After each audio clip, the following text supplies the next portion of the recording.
मौन की शक्ति को समझो। एक प्रेरणात्मक जीवन कथा। भाग एक। गांव का शांत लड़का अर्जुन। गांव शिवपुर अपने हरियाले खेतों और शांत वातावरण के लिए जाना जाता था। इसी गांव में एक लड़का था, अर्जुन।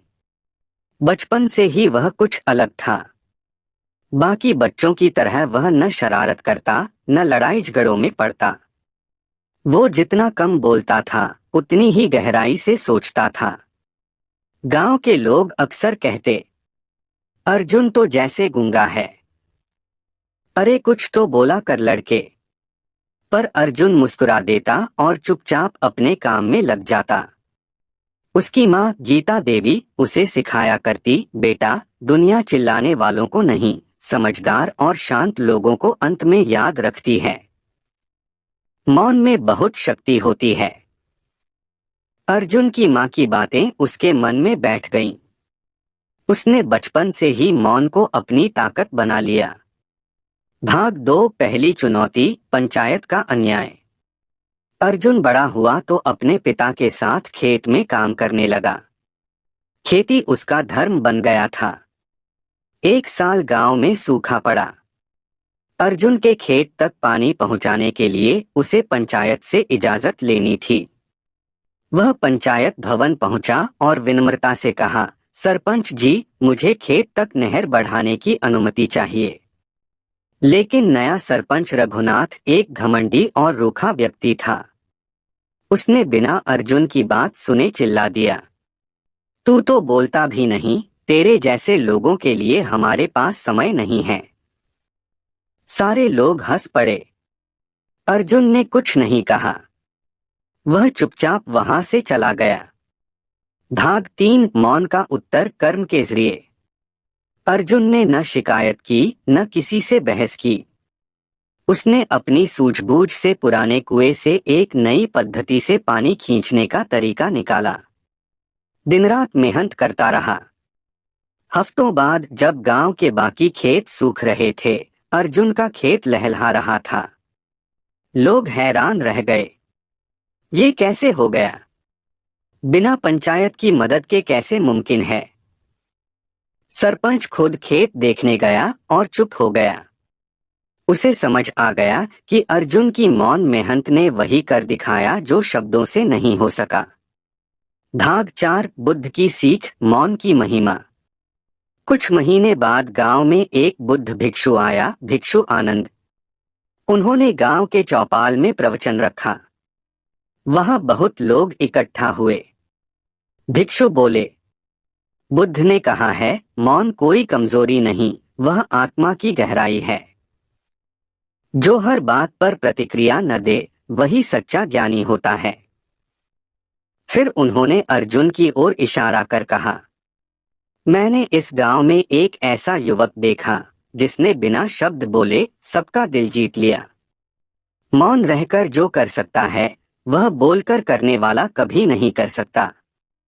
गांव वाले अब अर्जुन को अलग दृष्टि से देखने लगे।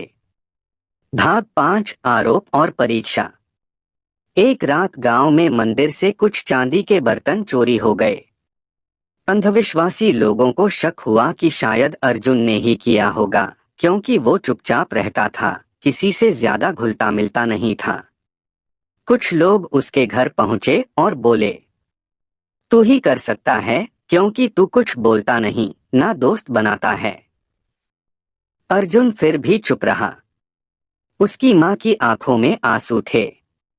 गांव वालों ने उसे पंचायत में घसीटा, जहां सरपंच ने कहा, अगर तूने कुछ नहीं किया तो बोल क्यों नहीं रहा? अर्जुन ने बस इतना कहा, अगर मेरी मौनता आपको दोषी लगती है तो मैं कुछ नहीं कह सकता। लेकिन सच्चाई समय बताएगा। 3 दिन बाद असली चोर पकड़ा गया। वो सरपंच का ही भतीजा निकला। अब पूरा गांव शर्मिंदा था। सरपंच अर्जुन से माफी मांगने आया। अर्जुन ने कुछ नहीं कहा, बस एक मुस्कान दी और कहा, हर जवाब शब्दों में नहीं होता। भाग 6। मौन की शक्ति का प्रभाव। समय बीतता गया। अर्जुन अब गांव के युवाओं के लिए एक उदाहरण बन गया। जब भी गांव में कोई विवाद होता, लोग कहते, अर्जुन से सलाह ले लो। वह अब भी कम बोलता था, लेकिन उसकी उपस्थिति ही एक प्रेरणा बन चुकी थी। उसके मौन में विश्वास, संयम और आत्मबल की झलक मिलती थी। एक दिन गांव के स्कूल में एक कार्यक्रम हुआ, समझदार नेतृत्व की आवश्यकता। वहां अर्जुन को सम्मानित किया गया। जब माइक उसके हाथ में दिया गया, तो वह बस इतना बोला, मौन एक भाषा है जो केवल धैर्यवान समझ सकते हैं। जब शब्द चोट करें, तब मौन ही मरहम बनता है। पूरा स्कूल तालियों से गूंज उठा। भाग 7 अंतिम सीख, पिता की बात। अर्जुन अब पिता बन चुका था। उसका बेटा रोहित शहर में पढ़ रहा था। वो अक्सर कहता, पापा आप तो हमेशा चुप रहते हैं, कभी किसी को जवाब क्यों नहीं देते? एक दिन अर्जुन ने कहा, बेटा अगर हर बात का जवाब दिया जाए तो जीवन शोर बन जाता है। सच्चे जवाब शब्दों में नहीं, कर्म में होते हैं।